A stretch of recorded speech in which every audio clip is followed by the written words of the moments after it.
Is a Palestinian state possible? This question has been a recurrent theme in international politics for decades. The concept of a two-state solution has long been discussed as a potential answer.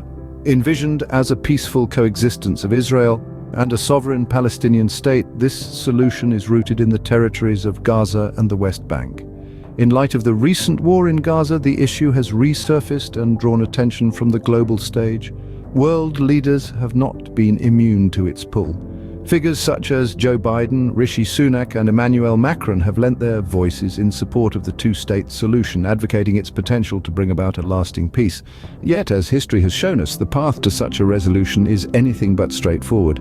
The journey towards this elusive dream of a Palestinian state is fraught with challenges and obstacles, many of which are deeply entrenched in decades of conflict and political intricacies.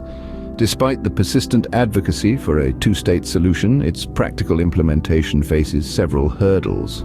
The path to a Palestinian state is fraught with obstacles, both internal and external. Let's delve a bit deeper into these challenges. One of the most prominent hurdles is the Israeli settlements in the West Bank. These settlements have been a contentious issue for decades, with Israel's continuous expansion often seen as a clear impediment to the formation of a viable Palestinian state. And let's not mince words here.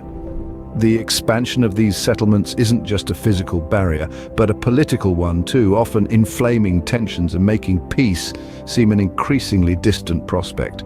But let's not overlook the elephant in the room, the lack of political will. It's an obstacle that pervades both sides of the conflict.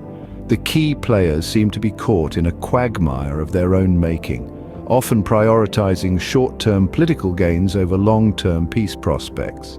This lack of political will affects not only the leadership, but trickles down to the citizens as well, which brings us to another significant challenge: the decline in public support for a two-state solution. Over the years, both Israeli and Palestinian publics have grown weary, their belief in the possibility of a two-state solution waning. It's a troubling trend that undermines the very foundation of the peace process. Without public support, any solution, two-state or otherwise, is likely to crumble under the weight of public dissent. These obstacles have kept the two-state solution from moving beyond mere rhetoric to practical implementation. They are not insurmountable, but tackling them requires a commitment to peace, a willingness to compromise, and above all, a bold vision for a future where both Israelis and Palestinians can coexist, each in their own sovereign state. Implementing a two-state solution comes with a hefty price tag. The financial implications are indeed considerable. Envisioning an independent Palestinian state, complete with its own infrastructure, governance, and economy, is no small feat. It requires not just political will, but also substantive economic resources.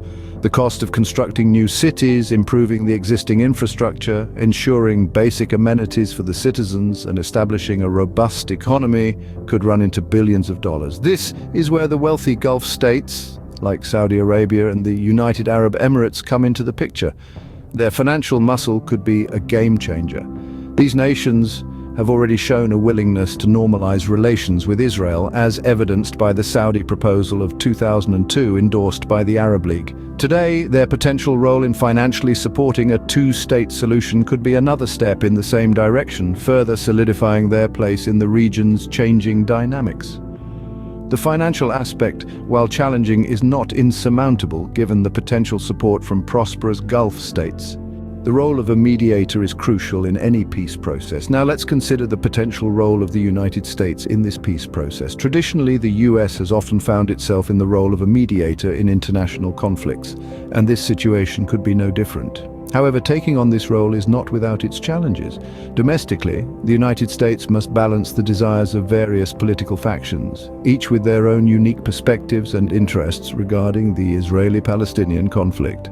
This international balancing act can complicate the US's ability to present a unified front when mediating. Internationally, the US also faces challenges. It must navigate the complex web of relationships with other countries who have vested interests in the region. These include not only Israel and Palestine, but also other Middle Eastern nations and global powers. The US's role as mediator could be affected by these international dynamics, making the task of fostering peace even more complex. Despite these challenges, the US, or indeed any mediator, has the potential to play a crucial role in facilitating dialogue and negotiation. With the right mediator and political will, perhaps the elusive dream of a Palestinian state can become a reality.